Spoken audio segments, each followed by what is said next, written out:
नमस्कार साथियों। मैं दावा करता हूँ कि इस कहानी को सुनने के बाद आप अपने आंसू नहीं रोक पाएंगे। ये कहानी हमारे और आपके बीच ही रहने वाले एक मिडिल क्लास फैमिली की कहानी है, जिसने कोरोना जैसी महामारी को बहुत नज़दीक से देखा है। कहानी के शीर्षक का नाम है रिश्तों की अहमियत। ये कहानी मैं खुद कहानी का लीड रोल प्ले करते हुए सुना रहा हूँ। तो कहानी की शुरुआत होती है। मैं एक शिक्षक हूँ। विगत दिनों पंचायत चुनाव में पीठासीन अधिकारी के रूप में ड्यूटी करनी पड़ी, जिसके अगले दिन से ही मैं बुखार से पीड़ित हो उठा। मुझे हल्का बुखार आया, शाम तक सर्दी भी हो गई। पास ही मेडिकल स्टोर से दवाइयाँ लाकर खा ली। 3-4 दिन थोड़ा ठीक रहा। एक दिन अचानक सांस लेने में दिक्कत हुई। ऑक्सीजन लेवल चेक किया तो वो कम होने लगा। पत्नी तत्काल रिक्शा में लेकर मुझे अस्पताल पहुंची। सरकारी अस्पताल में पलंग फुल चल रहे थे। मैं देख रहा था कि मेरी पत्नी मेरे इलाज के लिए डॉक्टर के सामने गिड़गिड़ा रही थी। अपने परिवार को असहाय सा बस देख ही पा रहा था। मेरी तकलीफ बढ़ती जा रही थी। मेरी पत्नी मुझे हौसला दिखा रही थी, कह रही थी, कुछ नहीं होगा, हिम्मत रखो। यह वही औरत थी जिसे मैं हमेशा कहता था, तुम बेवकूफ़ औरत हो, तुम्हें क्या पता दुनिया में क्या चल रहा है।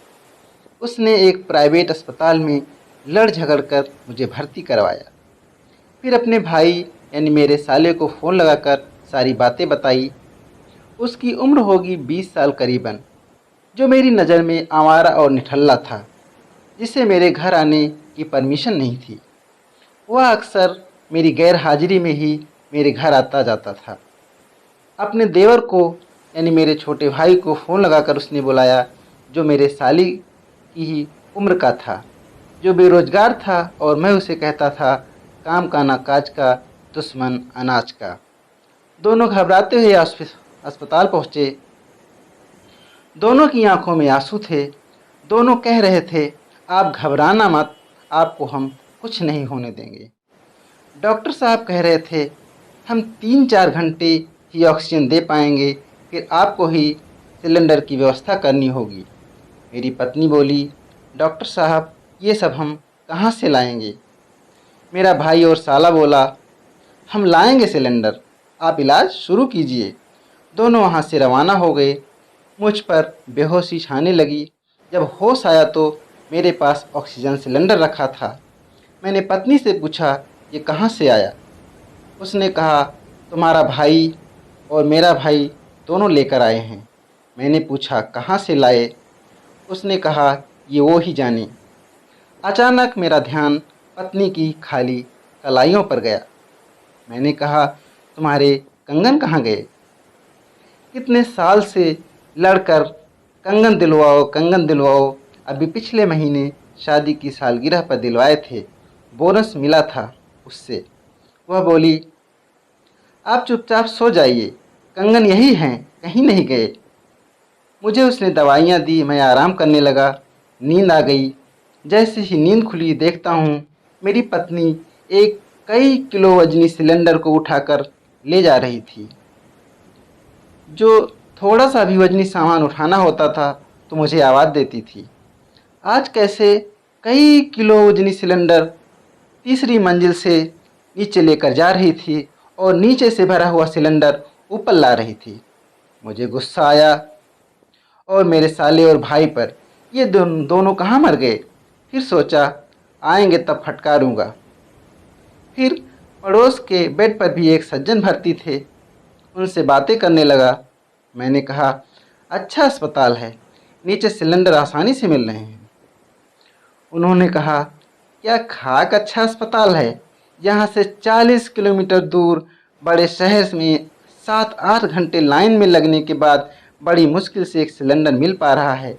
आज ही अस्पताल में ऑक्सीजन की कमी से 17 मौतें हुई हैं।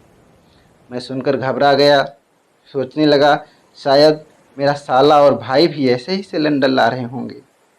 पहली बार दोनों के प्रति सम्मान का भाव जागा था।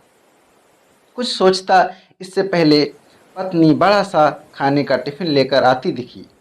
पास आकर बोली, उठो खाना खा लो। उसने मुझे खाना दिया। एक और खाते ही मैंने कहा, ये तो माँ ने बनाया है। उसने कहा, हाँ माँ ने बनाया है। माँ कब आई गांव से? उसने कहा, कल रात को। अरे वो कैसे आ गई? अकेले तो कभी नहीं आई शहर। पत्नी बोली, बस से उतरकर ऑटो वाले को घर का पता जो एक पर्चे में लिखा था वह दिखाकर घर पहुंच गई। माँ भी गंभीर हृदय रोग व शुगर से पीड़ित रहती हैं।